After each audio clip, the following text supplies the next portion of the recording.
Hi everyone, welcome back to my another video on literature and communication. Today let's look at why we love villains and let's understand the psychology of villains in literature. Right. So why do we remember villain characters a lot? Why do you think they make a huge impact, in movies or, literatures and stories that we read? You can actually think about it. Sometimes, years after reading a story, we may forget what the hero said, but we remember the villain, right? And, suppose you can take the character Iago from Othello. Now, and also you have another character, very famous character, which is Lady Macbeth from Macbeth, and also the Milton's Satan from Paradise Lost. Have you ever thought why? Now, why are we so fascinated by characters who lie, who manipulate, betray, and also destroy people? Now, the answer is surprisingly psychological.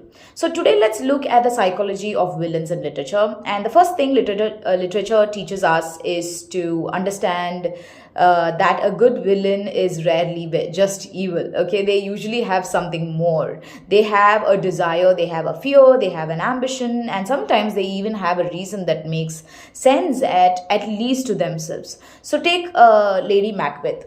She basically needs power.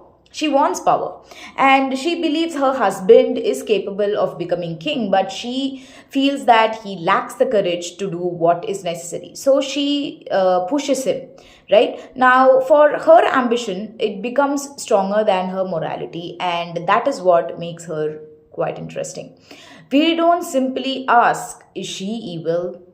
We start asking what made her this way. Now, one reason we are fascinated by villains is because they often represent emotions we all experience: jealousy, anger, ambition, revenge, power. So the difference is that most people experience these emotions, but they do not act on them in extreme ways. Now, literally, villains, they actually do. Iago's jealousy, it becomes revenge. Macbeth's ambition, it becomes a murder. So in Victor Frankenstein's obsession becomes a very dangerous experimentations.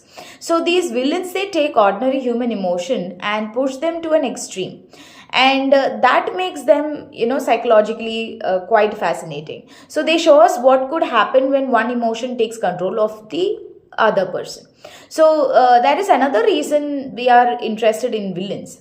We want to understand them. We When we see a character doing something terrible, our brain naturally asks, why is it happening? Was it their childhood, or was it rejection? Was it insecurity? What is ambition? What was it a fear? So literature allows us to explore these questions without experiencing the consequences ourselves. So we can enter the mind of someone else completely different from us, and that is one of the greatest power of literature. It doesn't simply tell us this person is bad. It asks us, how does this person become this way, right? So here's something more interesting. Many great villains don't think that they are villains. They believe they are justified. Milton's Satan in Paradise Lost is a fascinating example. He sees himself as rebellious, powerful, and independent. He doesn't simply think, I am evil. He creates a story about himself. And that happens in real life too. So people rarely tell themselves that I'm a bad person in this situation. Instead, they create an explanation. I had no choice, maybe they deserved it. I was only protecting myself. I did this because they hurt me first. So this is called self-justification. And literature helps us understand how easily people can create stories that make their own actions feel acceptable, right? And the most interesting villain makes us uncomfortable, because sometimes we understand them, we may not agree with them, but we understand them That is a problem. So that creates an important question. Can we understand someone's action without approving them?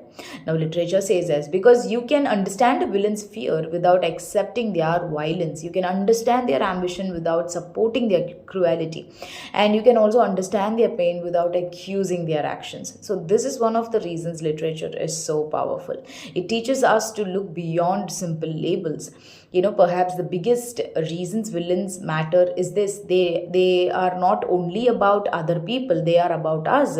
We may never become Iago, but we may never become Lady Macbeth also, but we can actually recognize jealousy, we can recognize ambition, we can recognize anger, we can recognize the desire for control. And villains, they show us these emotions without the filter. We normally use it in everyday life. So they hold up a mirror, and sometimes the mirror is quite uncomfortable. So why do we love villains? Basically because the villains are not monsters from another world. They are actually reflections of human nature, and they show us our fears, our desires and emotions, and the dark possibilities. Perhaps that is why the best villains don't make us ask, how can someone be so evil. They make us ask something much more uncomfortable, which is how much of character exists in all of us.